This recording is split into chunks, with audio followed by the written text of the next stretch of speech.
জঙ্গলে হাতি আর ঈগলের বন্ধুত্ব। ঘন জঙ্গলে এক শক্তিশালী হাতি থাকত। সে ছিল ইস! সাহসী আর দয়ালু, কিন্তু তার একটা কষ্ট ছিল, সে আকাশে যদি উড়তে আমি পারত উঠতে না। পারতাম। একই জঙ্গলে থাকত এক চতুর ঈগল।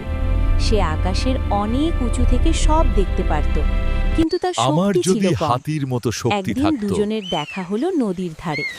কথা বলতে বলতে তারা ভালো বন্ধু হয়ে গেল। হাতি বলল, ইস, যদি আমি তোমার মতো উড়তে পারতাম। ঈগল হেসে বলল, আর আমি যদি তোমার মতো শক্তিশালী হতাম।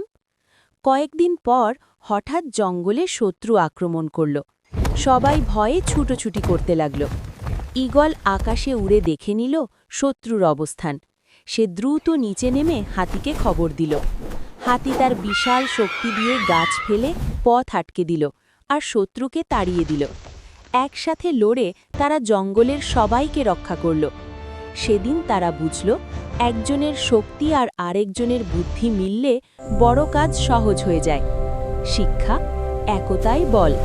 বন্ধু মিলে অসম্ভবকেও সম্ভব করা যায়।